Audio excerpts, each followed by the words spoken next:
Shalom, kembali lagi bersama saya Pastor Samuel Asaria Rapa dalam program kesayangan kita, program Rema, di mana kita membahas bersama-samakan firman Allah dari kitab Kejadian sampai kitab Wahyu. Dan kita sudah berada pada Yosua pasal yang ke-19. Harapan saya adalah setiap pasal yang kita baca itu, saudara, walaupun saya hanya menerangkan 1-2 ayat, tetapi saudara membaca keseluruhannya, supaya saudara tahu rangkaian-rangkaian cerita yang ada di dalam firman Allah.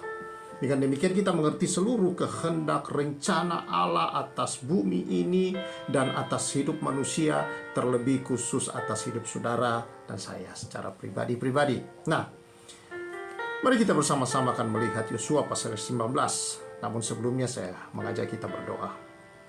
Terima kasih Bapa, melalui Roh Kudus-Mu memberi kami hikmat dan wahyu, mengenal Tuhan dengan baik dan benar, dan membuat mata hati kami semakin diterangi untuk kami mengerti akan anugerah Allah yang besar, betapa hebat dan dahsyatnya kuasa-Mu atas umat-Mu, dan agar kami mengerti segala janji dan penggenapan dalam hidup kami.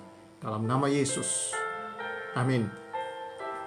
Dalam Yosua pasal yang ke-19 kita membaca urutan ini, saudara, masih adalah pembagian tanah perjanjian.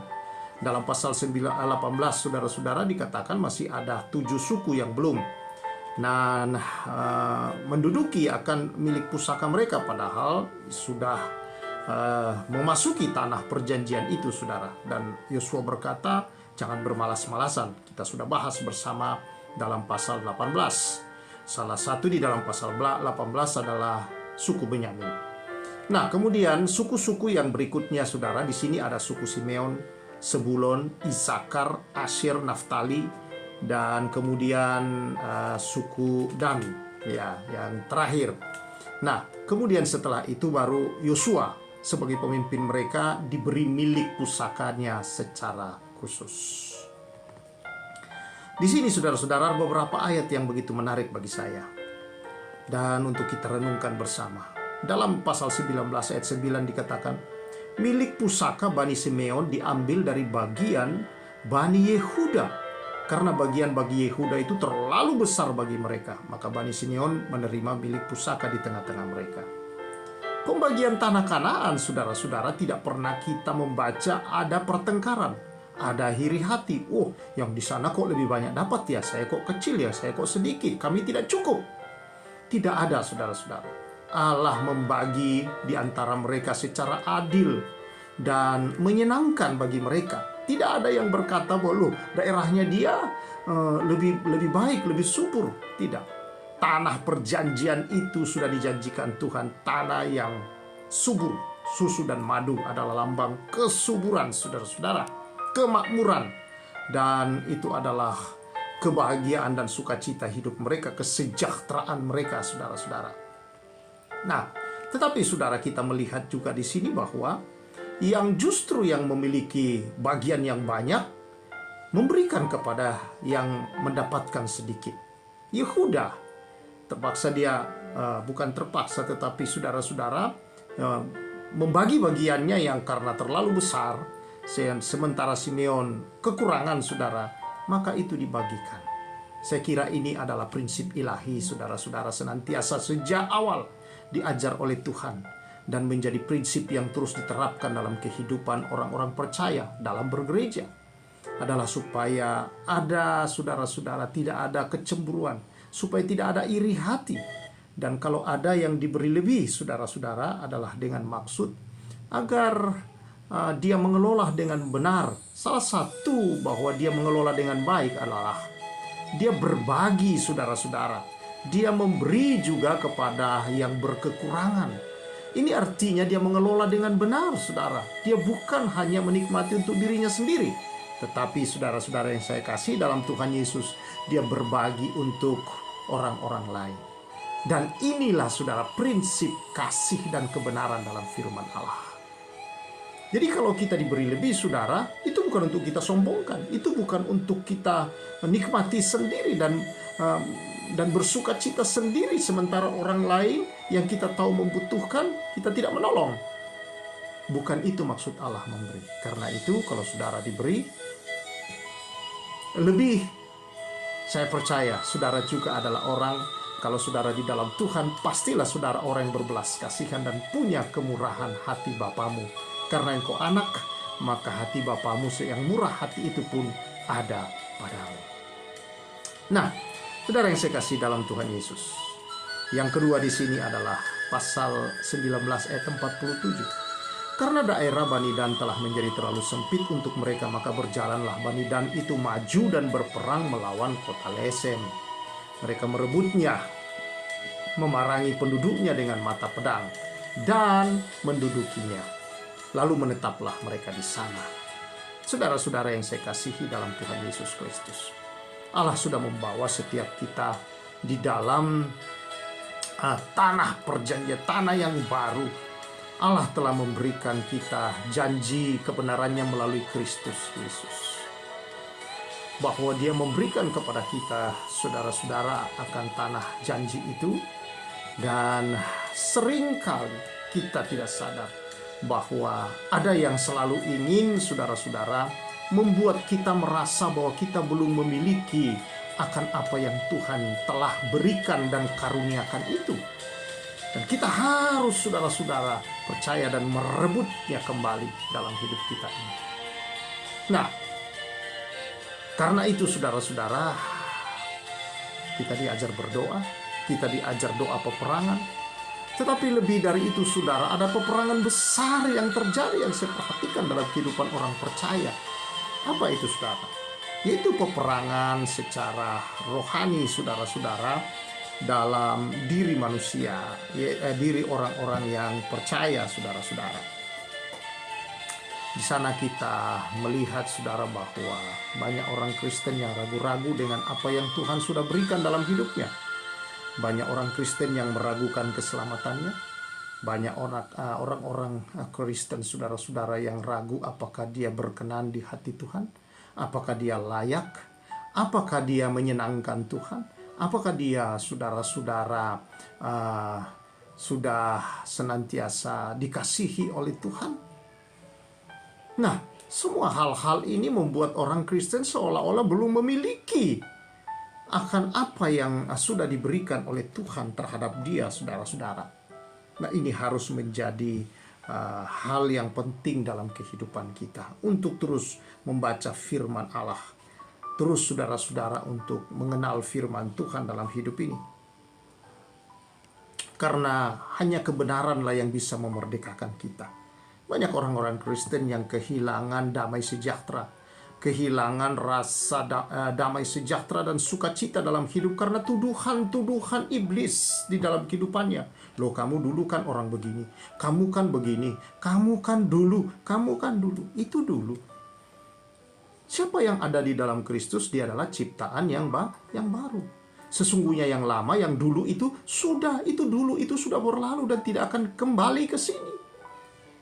Dia sudah diselesaikan oleh Yesus di atas kayu salib. Yesus berkata sudah selesai. Sudah dibayar lunas oleh Yesus di atas kayu salib. Semua hutang dosa kita, semua, saudara-saudara, itu sudah dibayar oleh Yesus di atas kayu salib. Dan Dia telah memberikan kita kemerdekaan yang sejati, saudara. Menjalani satu kehidupan yang merdeka. Dan kebenaran itu yang memerdekakan saudara dan saya. Karena itu, saudara, ingat kebenaran itu. Kebenaran yang mana? Kebenaran yang berkata bahwa saudara berharga, saudara mulia, saudara sangat dikasihi, saudara menyenangkan hati Tuhan, saudara memuaskan hati Tuhan, saudara berkenan, saudara adalah orang yang senantiasa layak di hadapan Tuhan. Yang benar, saudara, itu semua diberikan kepada kita bukan karena kita berbuat sesuatu untuk membuat kita dikasihi, berharga dan mulia, layak, berkenan, memuaskan hati Tuhan dan menyenangkan Tuhan. Bukan. Kita dikasihi bukan karena kita berbuat sesuatu, tidak sama sekali. Ya, ada satu, saudara-saudara, yang membuat kita tidak mengalami semua itu, dosa. Karena kita berbuat dosa. Tetapi Yesus menyelesaikan dosa itu di kayu salib. Yesus berkata sudah selesai. Sehingga siapa yang ada di dalam Kristus, saudara, tidak lagi mengalami penghukuman. Karena dia sudah dimerdekakan dari hukum dosa dan hukum maut. Saudara sudah selesai dari semua itu. Engkau bukan manusia berdosa. Inilah yang menjadi persoalan di dalam hidup orang percaya. Kita selalu disadarkan akan dosa. Dan kita tidak disadarkan akan karya Kristus yang sudah menyelesaikan dosa itu. Sehingga kita tidak lagi dikuasai dosa. Kita tidak lagi berada di dalam perhambaan dosa. Sehingga kita bukan manusia yang berdosa. Kita disebut oleh Alkitab orang benar. Kita disebut terang dan garam Tuhan. Kita disebut di sana sebagai orang kudus. Surat-surat rasul-rasul menulis kepada jemaat, dikatakan kepada jemaat yang kudus, kepada jemaat orang benar yang ada di kota-kota itu yang dikirimin surat. Mengapa? Paulus memandang mereka tidak seperti manusia memandangnya, tetapi berdasarkan pandangan Allah melalui penebusan di dalam Kristus Yesus Tuhan. Jadi saudara-saudara yang saya kasihi di dalam Tuhan Yesus, betapa banyak kita sering kali tidak sadar bahwa kita sedang mengkhianati pengorbanan Kristus. Kita merasa belum berkenan, kita merasa belum layak, kita merasa belum memuaskan Allah, menyenangkan Allah. Padahal tidak mungkin memang itu kita lakukan dengan cara apapun. Allah tidak akan pernah dipuaskan dengan perbuatan kita. Allah tidak akan pernah disenangkan. Allah tidak akan pernah membuat kita tidak akan pernah layak dan berkenan di hadapannya. Dan tidak pernah mulia dan tidak akan pernah dikasihi karena perbuatan kita. Tidak.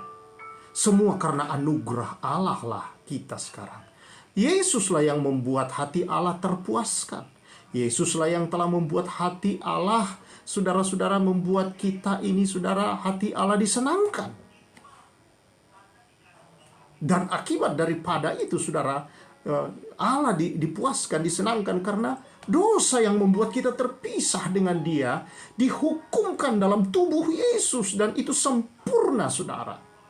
Sehingga kita tidak lagi dihukum dan kita merdeka dari hukum dosa dan hukum maut.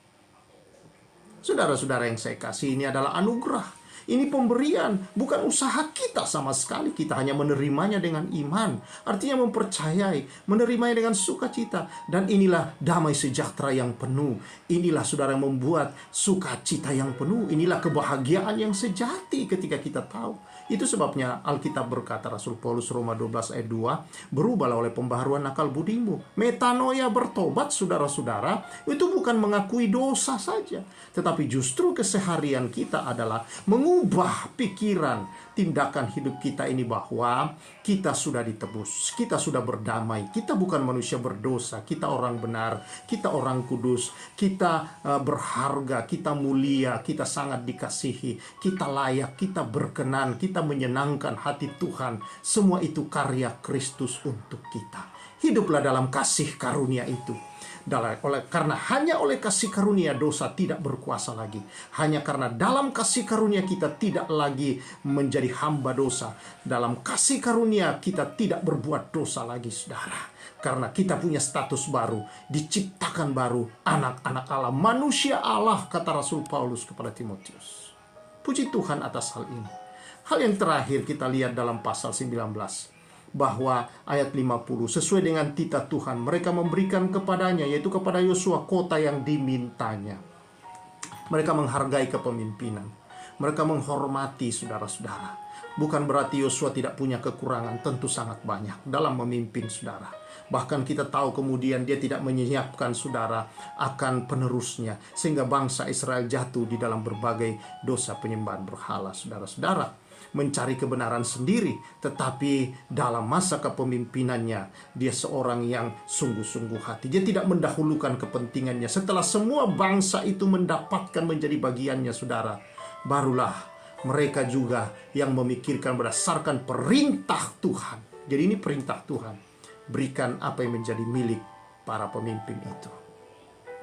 Hormati dia, orang tuamu. Mungkin engkau tidak punya harta yang bisa kau berikan, tetapi dengarkan dia bicara. Doakan dia, saudara-saudara. Dia tetap sehat, dia tetap kuat. Hormati dia senantiasa. Banyak cara, saudara, yang bisa kita buat sebagai tanda kasih kita. Doa-doa kita di hadapan Allah, agar dia senantiasa sehat, sukacita, bahagia dalam hidupnya.